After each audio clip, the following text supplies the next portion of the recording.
Hello friends, welcome to Gargi classes. Rajasthan art and culture में आज अपन बात करने वाले हैं राजस्थान के जो इम्पोर्टेंट फोक म्यूजिकल इंस्ट्रूमेंट्स हैं उनमें फर्स्ट पार्ट में आज अपन स्पेसिफिकली देखेंगे तत्ववाद्य यंत्र। इसका मतलब क्या हो गया? स्ट्रिंग म्यूजिकल इंस्ट्रूमेंट, जिनमें तार से बने हुए जो इंस्ट्रूमेंट्स होते हैं। कहने का मतलब जिनमें तार का जब मूवमेंट करवाते हैं तो उसकी वजह से रेजोनेंस होता है, रेजोनेंस की वजह से साउंड क्रिएट होता है। उन म्यूज़िकल इंस्ट्रूमेंट्स की आज अपन बात करने वाले हैं, ठीक है। अगर गार्गी क्लासेस पे आप नए हैं तो प्लीज़ सब्सक्राइब कर लो और बेल आइकन को प्रेस करना बिल्कुल मत भूलो।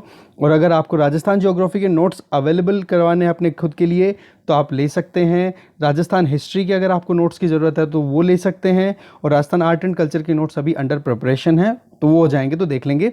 आप टेलीग्राम चैनल को ज्वाइन कर लो, वहाँ पर एक पिंड मैसेज है, उसको आप देख सकते हो। वहाँ पर डिटेल गिवन है कि किस तरीके से आप ये नोट्स अवेल कर सकते हो खुद के लिए। तो चलिए बिना किसी डिले के अपन स्टार्ट करते हैं आज का अपना डिस्कशन।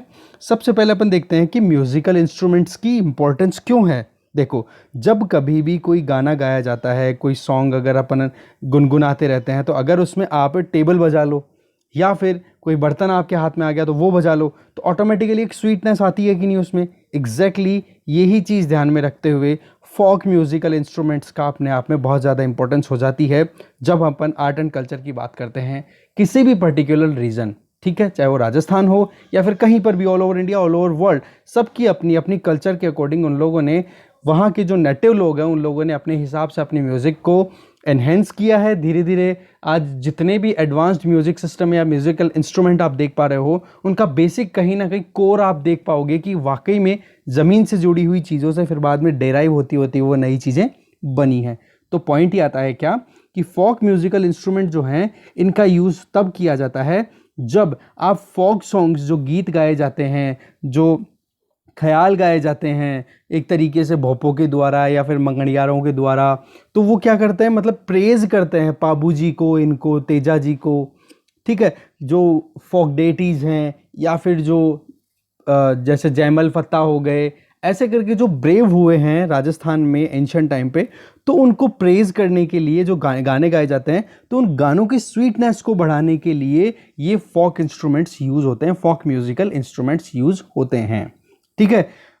साथ में इससे क्या होता है, एक इफेक्टिव एक्सप्रेशन दे पाते हैं अपने जो भी मैसेज वो डिलीवर करना चाहते हैं कि राजस्थान जो है वो कैसे एक अपने आप में ग्लोरी वाली ज़मीन है, ग्लोरी वाली जगह है। यहाँ पर कितनी शानदार हिस्ट्री रही हुई है, महाराणा प्रताप जैसे यहाँ पे वीर योद्धा रहे हुए हैं, ठीक है। तो वो चीज़ें कहीं ना कहीं डिलीवर करने के लिए ये जो इंस्ट्रूमेंट होते हैं ना, तो जो कोई भी सिंगिंग होती है, जो कोई भी गाने गाए जाते हैं, फोक सॉन्ग्स गाए जाते हैं, तो उनको एक अलग से एक चार्म, कुछ एक टच देने के लिए ये इंस्ट्रूमेंट्स बहुत इंपॉर्टेंट रोल प्ले किया करते हैं, ठीक है। राजस्थान में मेजर इंस्ट्रूमेंट्स की अगर बात करें तो अपन उनको क्लासिफाई कर सकते हैं। देखो, एक तो तत्ववाद्य का मतलब क्या हो गए, जिनमें जिनको स्ट्रिंग इंस्ट्रूमेंट बोलते हैं। एक होते हैं सुशिर वाद्य, जिनमें हम हवा डालते हैं, जैसे कि फ्लूट, आप बांसुरी में हवा मुंह से जब फेंकते हो तो वो बजती है। एग्जैक्टली ऐसे ही आप देखोगे, ठीक है। इस तरीके से आगे फिर आप देखोगे कि डिफरेंट वेज के अंदर जो खड़ताल है वो कैसे बजती है, मेटेलिक होती है वो, तो उनको बोलते हैं एक तरीके से आप टक टक की ध्वनि करने वाले, तो उनको बोल देते हैं घन वाद्य। एक एक अपन पूरा डिटेल में देखेंगे, बट आज का जो कंटेक्स्ट है वो अपन जानेंगे कौन सा, तत् मतलब स्ट्रिंग इंस्ट्रूमेंट्स, ठीक है। जितने भी इंस्ट्रूमेंट जिनमें कोई तार यूज किया जा रहा है और उस तार की वजह से साउंड प्रोड्यूस किया जा रहा है, तो उसको उनको बोलेंगे तत् या फिर स्ट्रिंग इंस्ट्रूमेंट्स, ठीक है। और डिफरेंट तरीके से इनको चलाया जाता है, इसलिए इनका कैटेगराइजेशन भी अपन देख सकते हैं। जैसे कि एक तो हो गया गजवादित, मतलब इसमें एक बो शेप्ड, एक हैंड में लिया, आपने वायलिन देखी होगी या फिर आपने कहीं पे देखा होगा कि जब रावण हत्था बजाते हुए लोग गायक होते हैं, जो फोक सिंगर्स होते हैं, उनको देखा होगा, उनके हाथ में, एक हाथ में तो रावण हत्था होता है, एक हाथ में तो इंस्ट्रूमेंट होता है, दूसरे हाथ में इस तरीके की एक बो शेप्ड एक और मतलब एक पूरा एक इक्विपमेंट होता है, जिसको फिर उसमें वो रब करते हैं तो आवाज़ निकलती है उस वायर से, ठीक है। तो वो हो गए गजवादित। एक होते हैं झंकार इंस्ट्रूमेंट कौन से हो गए, जहाँ पर जो मतलब आप अपनी उंगलियों से उनको मतलब एक तरीके से चलाते हो तो वो आवाज़ क्रिएट करते हैं। एक होते हैं नकवी वादित, जहाँ पर आप नेल से बजाते हो, मतलब नाखूनों का यूज़ किया जाता है, ठीक है। तो इस तरीके से तत् इंस्ट्रूमेंट्स को भी अपन 3 कैटेगरीज में डिफाइन कर सकते हैं। तो गजवादित में कौन सी हो गई, जैसे कि सारंगी लौकिक हो गई, गरास या चिंकारा हो गया, गुजरातन सारंगी हो गई, इसके अलावा आप देखोगे तो रावण हत्ता हो गया, जोगिया सारंगी हो गई, ठीक है। ऐसे ही डेढ़ पासली बोलते हैं इसको ना, हिंदी में मैं लिखूंगा डेढ़ पासली। डेढ़ पासली का मतलब क्या हो गया कि कोई भी पर्टिकुलर एक जानवर हो सकता है, वो बकरी हो, तो उसकी जो रिब्स होती है ना, उसकी एक पसली पूरी और एक छोटी रिब, ऐसे करके टोटल डेढ़ पसली का इंस्ट्रूमेंट बनाया हुआ हो। ऐसे ही सिंधी एक इंस्ट्रूमेंट होता है, वो हो गया, अलाबू हो गया। ऐसे ही आप देखोगे तो घाणी सारंगी होगी, गरास या चिंकारा हो गया। ये अलग अलग बहुत सारे इंस्ट्रूमेंट्स हैं जिनको गजवादित बोला जाता है, और गजवादित का मैंने आपको बता दिया सिस्टम। झंकार इंस्ट्रूमेंट में आप देखोगे तो वो होता है केनारा हो गया। केनारा के अलावा आप देखोगे तो इकतारा होता है, दो तारा होता है, चौतारा होता है। इकतारा एक तार जिसमें एक स्ट्रिंग हो, दो तारा मतलब 2 तारों वाला, और चौतारा मतलब 4 तारों वाला, ठीक है। ऐसे ही सुरमंडल भी एक इंस्ट्रूमेंट होता है, ठीक है। तो ये होते हैं झनकार इंस्ट्रूमेंट।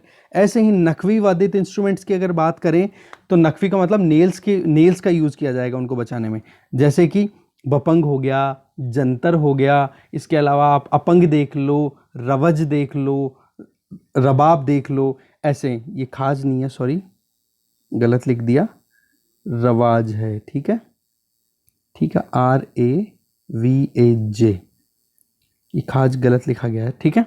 तो इस तरीके से ये सारे इंस्ट्रूमेंट्स होते हैं जिनको हम मतलब स्ट्रिंग इंस्ट्रूमेंट्स की कैटेगरी में डालते हैं। और स्ट्रिंग इंस्ट्रूमेंट्स की सब कैटेगरी देखें तो 3 कैटेगरीज होती हैं। अब ये देख लेते हैं कि राजस्थान वाले रीजन में कौन से इंपॉर्टेंट स्ट्रिंग इंस्ट्रूमेंट्स हैं, उनकी जानकारी ले लेते हैं एक एक करके। सबसे पहले है जंतर। देखो इसकी इस तरीके की स्ट्रक्चर होती है, वीणा की तरह दिखाई देता है। इसमें 2 तुम्बे होते हैं। तुम्बे क्या होते हैं, एक हॉलो शेप्ड राउंडेड शेप में हॉलो स्ट्रक्चर होती है, जिसको यहाँ पे ये हवा में जब ये इसके ढांड होती है ना, ये बीच वाला जो पूरी स्टिक है, इसको ढांड बोला जाता है, ठीक है, ढांड। तो ये क्या बैम्बू की बनी हुई होती है, और बैम्बू भी हॉलो और इनका कनेक्शन होता है। तो यहाँ पर बैम्बू में यहाँ पे ये जो वायर लगा हुआ है ना, ये देखोगे आप ऊपर की तरफ ये वायर दिख रहा है। इस वायर को जब आप फिंगर से चलाते हैं, ये जो एक्सपर्ट्स होते हैं, तो उससे क्या होगा, ये वायर से अंदर की तरफ इन दोनों में क्या रेजोनेंस क्रिएट होता है, दोनों के दोनों तुम्बों में, और उससे साउंड क्रिएट होता है, ठीक है। तो ये बेसिकली वीणा को रिजेंबल करती है, जिसमें 2 तुम्बे होते हैं। तुम्बे का मतलब ये हॉलो स्ट्रक्चर होती है जिनको इनके साथ में ज्वाइन किया जाता है, ठीक है। राउंड शेप में हॉलो बिग अपेंडेजेस होती हैं, ठीक है।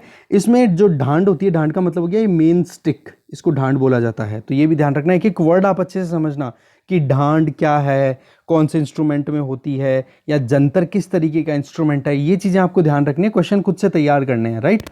तो एक तरीके से ढांड जो होती है वो बैम्बू की बनी होती है, जिसमें 22 पर्दाज होते हैं। मतलब यहाँ पे आप देखोगे तो ये टोटल काउंटिंग यहाँ पे ओवरऑल जो पर्दे होते हैं, कर्टेन टाइप चीज़ें होती हैं, जो कि क्रोकोडाइल की स्किन से बनी हुई रहती हैं, ठीक है। उन्हीं के थ्रू तो ये वायर जो है अब मतलब एक तरीके से होल्डेड रहता है ऊपर की तरफ, जिससे कि ज़्यादा से ज़्यादा ये इंस्ट्रूमेंट काम कर सके, ठीक है। तो ये क्रोकोडाइल की स्किन की बनी होती है। ये देखो ये वाली जो चीज़ें आप मैं हाईलाइट कर रहा हूँ यहाँ पे, वो एक बार इंक चेंज कर लेता हूँ, इट विल बी हेल्पफुल। अब ठीक है, ये देखो ये जो है ना, ये सारी क्रोकोडाइल की स्किन से बनी हुई होती हैं, ठीक है। तो इस तरीके से यहाँ पे 22 मतलब 22 पर्दे होते हैं, एक ढांड होती है वो बैम्बू की बनी होती है, और वीणा की तरह ये जो 2 हॉलो शेप होते हैं बिग अपेंडेजेस, जिनको तुम्बे बोले जाते हैं, 2 लगे रहते हैं, ठीक है। इसमें आप देखोगे तो ये जो पर्दे होते हैं ना, इन पर्दों के ऊपर टोटल 5 या 6 वायर्स लगे रहते हैं। ये जो वायर हैं इनकी काउंटिंग आप देखोगे तो 5 से 6 वायर्स होते हैं, ठीक है।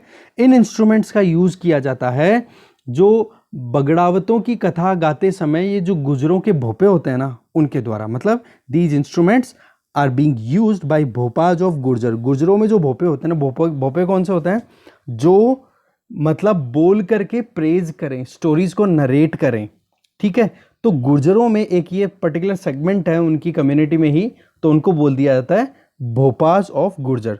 वो अपने गले के चारों तरफ यूं लटका लेते हैं इसको, और फिर उसके बाद में इन स्ट्रिंग्स के ऊपर अपनी उंगलियां चला करके स्टोरीज गाते रहते हैं बगड़ावतों की, और इन इंस्ट्रूमेंट को अपने साथ में यूज़ करके म्यूज़िक को और एनहेंस करके लोगों तक डिलीवर करते हैं, जो भी मैसेज इनको स्टोरी के थ्रू देना होता है। तो ऐसे करके ये हो गया जंतर। अब नेक्स्ट देखते हैं। नेक्स्ट है रावण हत्ता। ये देखो, आपने ये ज़रूर देखा होगा रावण हत्था, सिटीज़ में बहुत आते हैं लोग। देखो इसको बोलते हैं गज, इस तरीके की ये बो शेप। अब इसको उठा करके फिर इस वायर पे यूं चलाते हैं, तब जाके आवाज़ आती है। ठीक है, अब देख लेते हैं रावण हत्थे की स्पेसिफिकेशन। इसमें क्या होता है कि एक नारियल की कटोरी ली जाती है। मतलब आप कोकोनट आपने देखा होगा, कोकोनट जब आप ऊपर से पूरी जो उसकी अपर लेयर जो होती है ना, जो डिफरेंट डिफरेंट हेयरी शेप में, तो वो आप हटा दोगे तो अंदर एकदम स्ट्रॉन्ग, एकदम हार्ड एक शेप निकल के आएगी, एकदम गोल सी। ठीक है, उसको आधा काट दिया जाता है। आधा काटने के बाद में फिर उस पे एक तरफ क्या कर दिया जाता है, ये एनिमल की कोटिंग कर दी जाती है। ठीक है, तो ये हो गया नारियल का खोल, और ये हो गई एक पशु चर्म या फिर खाल, जिसको अपन बोल सकते हैं एनिमल स्किन, तो वो चढ़ा दी जाती है। और ये जो पूरा स्टिक है लंबा सारा, इसको बोलते हैं ढांड। ये किसकी बनी होती है, ये बनी होती है बैम्बू की। अब इस पे डिफरेंट डिफरेंट अलग अलग जगहों पे ये लगा दिए जाते हैं, खूंटियां बोलते हैं इनको, और अपन इंग्लिश में बोलेंगे इनको पैग्स। ठीक है, तो ऐसे लगभग इस पे 9 मतलब डिफरेंट डिफरेंट पैग लगा दिए जाते हैं, और उन पे स्ट्रिंग लगा दी जाती है। कितनी, 9 स्ट्रिंग्स लगा दी जाती है इन पैग्स पे। ठीक है, तार खींच खींच के यूं लंबे लंबे तार लगा दिए जाते हैं। अब ये गज जैसे ही इस पे मूव करती है इन वायर्स पे, तो ये वायर्स की वजह से क्या होती है, फिर यहाँ पे साउंड प्रोड्यूस होता है। ठीक है, अब ये जो गज है ना, रावण हत्थे की गज, ये जो है ये एक धनुष की तरह होती है, बॉ की तरह दिखाई देती है। और ये बनी किसकी होती है, जो आप देखते हो घोड़े होते हैं ना, उनकी जो पूंछ के बाल होते हैं ना, उनसे बनाई जाती है। ठीक है, और साथ में आप देखोगे इनकी, आप स्ट्रिंग की आप यहाँ पे देखोगे तो छोटी छोटी घंटियाँ भी लगी हुई आपको दिखाई देती हैं। तो इस तरीके से ये गज बनती है। और ये इंस्ट्रूमेंट किसके द्वारा यूज़ किया जाता है, भोपे, जो कि वो गाथाएं सुनाते हैं ना, फोक स्टोरीज जो सुनाते हैं अपने गानों के थ्रू, अपने गीतों के थ्रू, उनके द्वारा ये यूज़ किया जाता है। जब वो पाबू जी की, डूंग जी, जवार जी की, इनकी स्टोरीज को सिंग करते हैं, गाते हैं गाँव में जा जा करके, अलग अलग रीजन्स में जाके। ठीक है, इसके अलावा जो भीलों के अंदर भी भोपे होते हैं ना, वो भी रावण हत्थे का यूज़ करते हैं जब वो पाबू जी की फड़ के बारे में पढ़ते हैं। ठीक है, फड़ क्या होती है, एक तरीके से पूरा बड़ा सा एक लैंडस्केप, जिस पे स्टोरी नरेशन को पिक्चर फॉर्म में दिखाया जाता है। ये अपन पूरा देखेंगे आने वाले टाइम पे, बहुत अच्छे से क्लियर करूंगा मैं एक एक कॉन्सेप्ट आपके। तो मतलब स्टोरी को लिखने की बजाय पिक्चर फॉर्म में लैंडस्केप में पूरा एक नरेशन किया हुआ हो, उसको ये भीलों के भोपे जो होते हैं ना, जो स्टोरी गाते हैं, वो लोग जब गाते हैं, सुनाते हैं, तब रावण हत्थे का यूज़ किया जाता है। ठीक है, तो इस तरीके से रावण हत्थे का हमने पूरा जानने की कोशिश की है कि किस तरीके से काम करता है रावण हत्था, और क्या इंस्ट्रूमेंट और कब काम में लिया जाता है। इसके अलावा नेक्स्ट है, दैट इज सारंगी। सारंगी जो है वो एक तरीके से डिफरेंट डिफरेंट पेड़ों से बनी हो सकती है। वो तून से भी बना हुआ हो सकता है, सागवान से भी, या फिर कैर से भी, या फिर रोहिड़ा, इनमें से किसी की भी लकड़ी से बना हो सकता है। इसमें टोटल 27 स्ट्रिंग्स होती हैं, जिनमें अपर कोड है, वो जो है अपर कोड आप देखोगे यहाँ पे, ये जो आप यहाँ पे देख रहे हो 2 स्ट्रक्चर्स यहाँ पे, ये होल्ड करने के काम आती है स्ट्रिक्टली, मतलब तारों में बिल्कुल टेंशन खींच के रखने के लिए। तो ये किसकी बनी हुई होती है, जो बकरे होते हैं ना, मेल गोट्स, ठीक है, ही गोट्स जिनको बोला जाता है, तो उनकी रिब्स से बनी हुई रहती है अपर कोट जो होती है। ऐसे ही गज जो होता है, ये वाला, ये जो देखो ये रहा गज, इसका इस तरीके का होता है। ये घोड़े की पूंछ के बालों से बनी हुई रहती है। ठीक है, राजस्थान में 2 तरीके की सारंगी फेमस है, एक तो सिंधी सारंगी, एक गुजरातन सारंगी। ठीक है, तो इस तरीके से ये 2 हो गए। और इसका यूज़ कब किया जाता है, लंगाज ऑफ जैसलमेर और बाड़मेर, बाड़मेर के तो लंगा, मतलब जैसलमेर और बाड़मेर के तो लंगाओं के द्वारा यूज़ किया जाता है। मारवाड़ के जोगियों के द्वारा यूज़ किया जाता है, जब वो गोपीचंद या भरतरी की या निहाल दे की ख्याल गाते हैं ना, मतलब उनके बारे में, उनको या एक तरीके से उनकी स्टोरी नरेट करते हैं गानों में, तब वो यूज़ करते हैं इनका, इसका किसका, सारंगी का। ओके, तो इस तरीके से सारंगी अपने आप में बहुत इंपॉर्टेंट इंस्ट्रूमेंट है, आप याद रखना इसको। किसके पॉइंट ऑफ व्यू से, तत्वाद्य यंत्र, मतलब तत्व musical folk instrument of Rajasthan के पॉइंट ऑफ व्यू से अगर देखें तो। फिर नेक्स्ट है इकतारा। ये देखो इसमें 2 तार होते हैं, वैसे तो इकतारा ही है, पर 2 तार होते हैं। एक तार ऊपर की तरफ होता है, एक तार बिल्कुल कनेक्टेड होता है नीचे की तरफ, और इस खूंटी के यूँ राउंडेड शेप में ये होता है, बिल्कुल टेंशनल होता है, और इसको एक हाथ में लेकर के फिर बजाया जाता है। ठीक है, तो इसमें क्या होता है कि तुम्बा हो गया, ये नीचे वाला पोर्शन, इसको तुम्बा बोल दिया गया। इसमें बैम्बू की स्टिक ली जाती है और उसको इसमें इंसर्ट कर दिया जाता है। ठीक है। और तुम्बा का जो हाफ पोर्शन है उसको हटा दिया जाता है और बचे हुए पोर्शन पे क्या कर दिया जाता है इससे, बकरी की स्किन से, स्किन ऑफ गॉट से। फिर उसके बाद में ये तुम्बा जो होता है इस पर आप क्या करते हो, दो पेग्स लगा देते। दो पेग्स का मतलब क्या हो गया, दो खूंटियां लगा दी जाती है यहाँ बीच में, और उन खूंटियों के ऊपर स्ट्रिंग टाइट कर दी जाती है। एक यहाँ पे एक और आपने जो ढांड है इसकी, इसको ढांड बोल रहे हैं अपन इतनी देर से, इसकी ढांड पे एक तरफ खूंटी खींच दी और दूसरी तरफ आप यहाँ पे देखोगे तुम्बे पे दो खूंटियां होती हैं, मतलब दो पेग्स होते हैं। तो यहाँ पर आप क्या करते हो, तार खींच करके, एक तो अपर साइड में एक लोअर साइड में, दो तार आप खींच करके टाइट कर देते हो। फिर इसका यूज किया जाता है। और इसको कैसे चलाया जाता है, एक हाथ में होल्ड करके और इस एक वायर के ऊपर उंगली मार मार के इसको चलाया जाता है, ठीक है। और दूसरे हाथ में खड़ताल होती है। खड़ताल के बारे में आने वाले वीडियोस में अपन डिटेल में जानेंगे खड़ताल क्या इंस्ट्रूमेंट है, ठीक है। तो इस तरीके से इसका यूज हो, मतलब स्ट्रक्चर हो गया। और इसका यूज किया जाता है, जो आप देखोगे बहुत सारे नाथ संप्रदाय के लोग हैं, नाथ कल्ट के जो लोग हैं, या कालबेलिए जो होते हैं वो यूज़ करते हैं, या फिर जो हर्मिट्स जो होते हैं, या सेंट्स, साइंस नहीं है सेंट्स है ये, सेंट्स का मतलब आप जानते ही हो, साधु संत जो होते हैं उनके द्वारा इसका एक तारे का यूज़ किया जाता है। और गाना भी आपने सुना होगा, जो गूंजा सा है कोई एक तारा, वो एक तारा ये ही है, ओके। तो चलिए नेक्स्ट देखते हैं भपंग। ये देखो भपंग इस तरीके का स्ट्रक्चर होता है, आप अच्छे से समझ पाओगे। तुम्बा जो होता है वो अलोंगेटेड होता है, लंबा होता है। बेसिकली बना किसका होता है, लौकी जो होती है ना, गॉड जो होती है, उसको सुखा लिया जाता है। मतलब बहुत ही, जब वो पक जाती है ना तब एकदम टाइट कवर, मतलब उसका जो आउटर लेयर जो होती है ना लौकी की, वो बिल्कुल टाइट हो जाती है। तो फिर उसका यूज़ किया जाता है इसको भपंग को बनाने में। तो उसको काट लिया जाता है और उसके एक तरफ तो क्या कर दिया जाता है, उसको पैक कर दिया जाता है, और दूसरी तरफ इसको ओपन रख लिया जाता है। और पैक करने के लिए क्या यूज़ की जाती है, एनिमल स्किन, मेजरली बकरी की खाली यूज़ होती है, स्किन ऑफ गोट उसकी ज़्यादा यूज़ होती है। और दूसरी तरफ जो है यहाँ से इस तरफ खाली रख दिया जाता है। कहने का मतलब, ये तो देखो यहाँ पे स्किन लगा दी, और दूसरी तरफ ये यहाँ पे बीचों बीच छेद करके एक वायर खींच के यूं स्ट्रिंग से यहाँ इसके ढांड के ऊपर एक पैग लगा दिया जाता है, उसके साथ में टाइट कर दिया जाता है। और इधर की तरफ ये वाला ऊपर वाला पोर्शन ये खाली रहता है, गिलास की तरह। आप ओपन ग्लास देखोगे, नॉर्मल पानी जिससे पीते हो, उस तरीके से इसकी स्ट्रक्चर होती है। अब इसमें लोअर पार्ट में क्या हो गया, कवर कर दिया गया ना, तो अपर पार्ट को खुला छोड़ दिया, और इस तरीके से ये वायर खींच के इसके बीचों बीच से सेंटर में एक पैग लगा करके और इसको खींच दिया जाता है। अब इसको आप एक हाथ से आराम से बजा सकते हो, ठीक है। इसको यूजुअली काम में लिया जाता है अलवर के जो जोगीज होते हैं ना, उनके द्वारा, ठीक है। तो ये चीज़ अपन ने समझी, भपंग क्या होता है, कैसा स्ट्रक्चर होता है।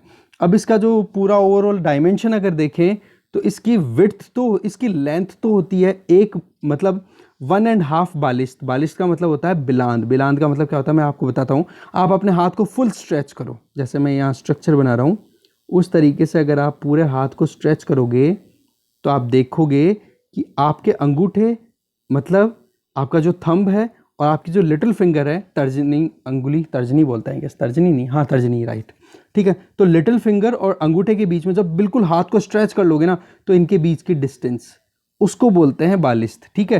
तो एक बालिस्त और आधी बालिस्त, ऐसे करके 1.5 बालिस्त हो गई, 1.5 बालिस्त, ठीक है।